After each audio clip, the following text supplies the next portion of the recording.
Aquariums are meant to be a source of education and wonder and relaxation and joy. And one of the best things we can do to prevent your aquarium from becoming overwhelming is form really great habits. So I'm going to show you my top 10 habits to prevent your aquarium from becoming a chore. Because nobody wanted that. Number 1, I like to feed my fish twice daily by hand.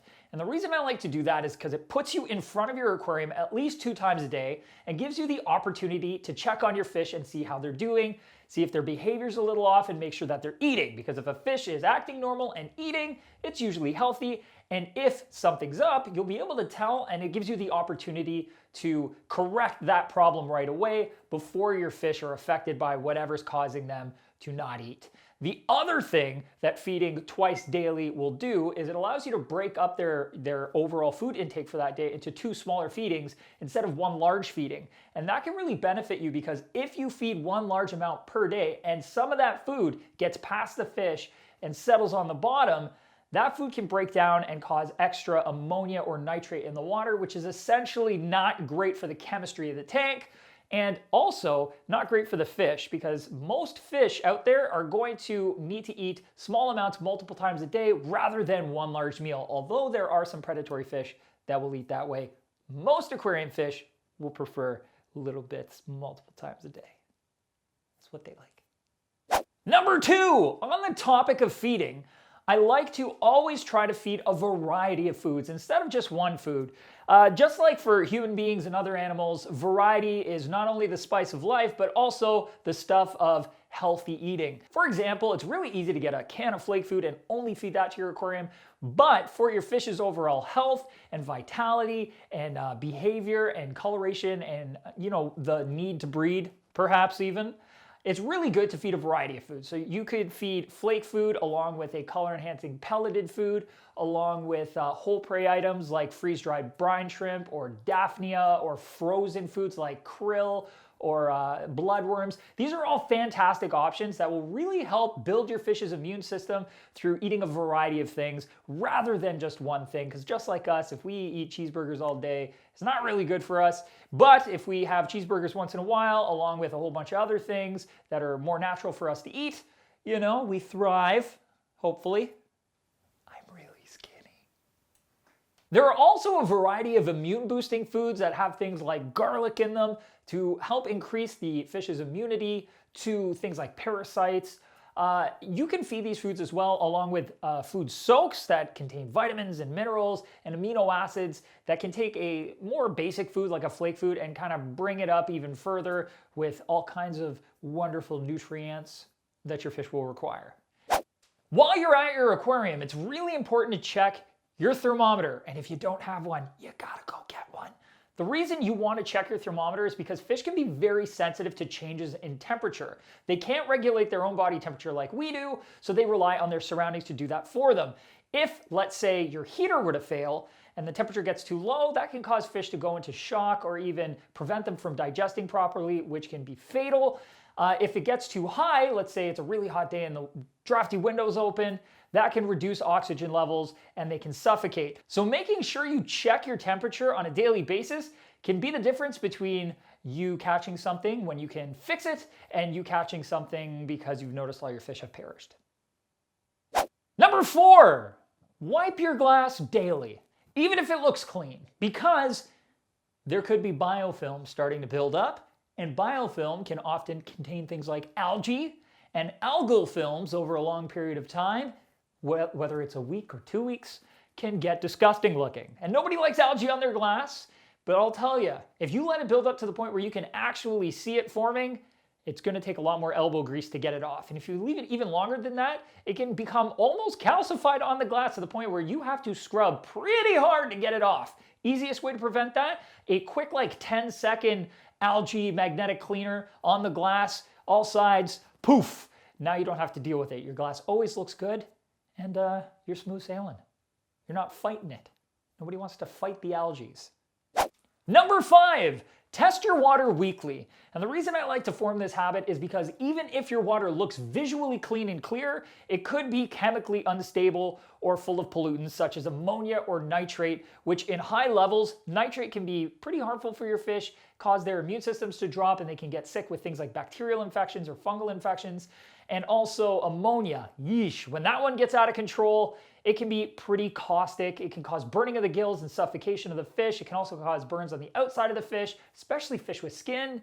You got to avoid it. And the only way you can really do that without seeing those ailments on your fish is by testing the water, so you know that even though you can see that it's clear, it's also a healthy environment for your fish and doesn't have high concentrations of things like ammonia or nitrate. It's really important to remember it's better to be preventative than reactive. If you can prevent something from happening and your fish stay healthy and happy, it's a lot better than having to treat the aftermath of something that could have been very simply solved by testing your water so that you could have done something about it. Number 6, a really good habit to form is doing bi-weekly water changes. So that means every 2 weeks, you do a small water change around 1/4 to 1/3 of the aquarium's total volume, just as a preventative measure to make sure that things like nitrates and ammonia don't get out of hand. Even when we're testing every 2 weeks, it's a great idea to keep this up because things like pH can drop over time due to biological processes. And even if your water has low, let's say, nitrate and ammonia, your pH could be slowly creeping down, and some fish don't want a low pH, they're gonna want a higher pH. And long story short, if you make the habit of doing bi-weekly water changes, there's very little chance, unless something very dramatic happens, like you dump a whole container of food in the aquarium, that your parameters will ever get out of hand. And once it's become a habit where you're just like, okay, Friday night, 2 weeks, you basically are set. Your aquarium's gonna be just swimming off into the sunset with you. You get to enjoy it, and you're never, putting it off. Because let me tell you, it's easy to be like, the water looks okay next week. And then that week comes along, you're, the water looks okay next week. And then the next week comes along, and your fish aren't doing well. Every 2 weeks, it's easy. Number 7, every month, you should do a complete crazy breakdown filter cleaning. I'm gonna tell you why. Every month, if you clean your filter, you're going to extend the filter's life. And I'm not talking about the filter media. I mean the actual pump and impeller of your filter unit. If you don't take care of it, a lot faster than you might think, you could end up with issues with your impeller, for instance. You'll get a biofilm on the impeller, a biofilm in the impeller well. That causes extra friction, which causes extra heat, which causes extra wear. You could either burn out your motor prematurely or break your impeller or the impeller shaft prematurely. And if you do not have a pump that's functioning on your filter's not a filter anymore. It's nothing. It's useless. And that's bad for the tank. So rather than wasting money on spare parts more often than you need to, or potentially a brand new filter because you just destroyed the thing, keeping up with 1 month filter interval cleanings, it's amazing. You can have your filter last a lot longer than you think.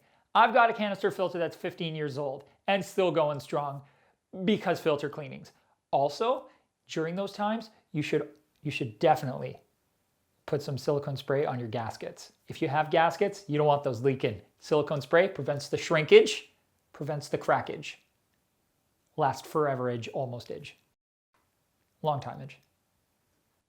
Number 8, don't buy fish impulsively and always do research first.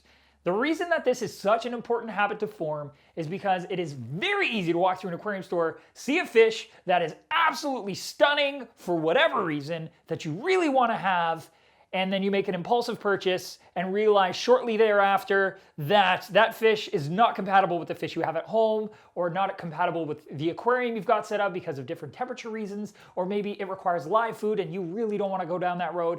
Or possibly it's just an expert-only fish and you don't have the knowledge or skill yet to keep that fish happy and healthy. Maybe it's gonna get way too big for your tank because it was just a wee babe when you saw it. You can avoid that entirely by doing research before you make that purchase. You can even talk to the staff at that local aquarium store and ask them questions about the fish before you attempt to take it home. And if it sounds a little intimidating, it's probably because it is, and you should go home and do research first. Then, if it sounds like a good idea, go back and make that fish your new baby. I think so. Number 9. Since we're on the topic of doing research, it's a great idea to try and mix fish from similar habitats. And the reason you want to do that is if you try to mix fish from habitats that are completely separate or vastly different in the same aquarium, one or the other, or potentially both, are not going to thrive. They're going to need those parameters to be pretty specific to make sure that they're happy and healthy.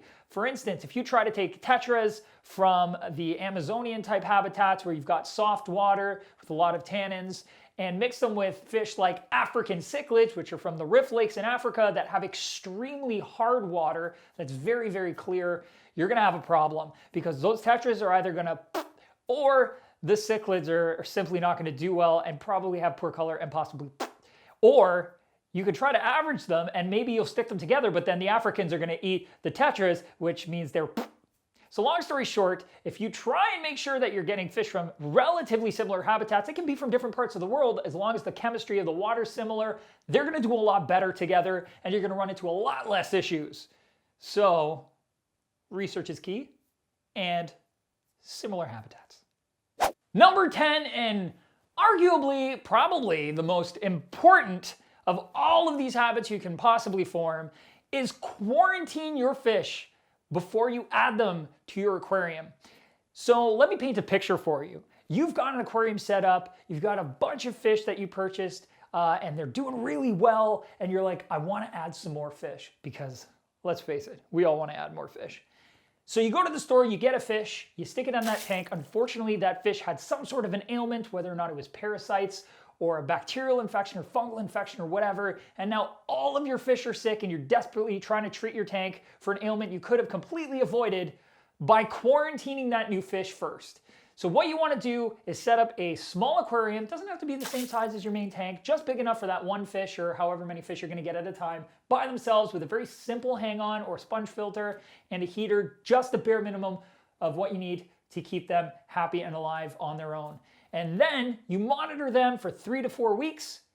They look good, they're happy, they're healthy, they're eating, you've seen that they're eating, they're doing great.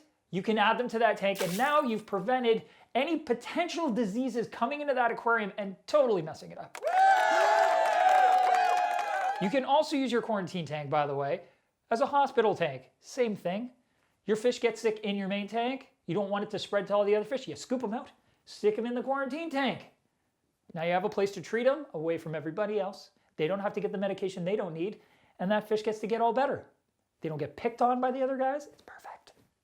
Quarantine. I'm serious. This is key information. Quarantine your fish. The best ever. So those are my top 10 habits for aquarium keeping. They apply to just about any aquarium out there, but you could also come up with specialized habits for aquariums with corals or plants or maybe very unique species of fish. And I'd love to know what kind of habits you guys have for your aquariums. Maybe I'll adopt them and add them to my own regimen of habits. Drop your habits down in the comment section below. And also, don't forget to subscribe, because from now on, most of my video suggestions are coming from you guys, and I'm focusing on those first. And you're gonna wanna know when they come out, and it can automatically pop up in your inbox if you subscribe. And also, keep on tanking. Smooth sailing, tanking smoothly into the future. But sailing is above water. Underwater is submarining. Smooth submarining, but with fish. Smooth fish marining. Smooth sailing. Fish marine. You get it. If your fish are actually sick with something, you can also feed foods. The other thing it's going to do for you is the thing that I can't remember, so I'm going to read the screen right now. Hold on. Number 7, monthly, complete, full, entire filter cleanings. Number 7, 5, 6, 7, 7.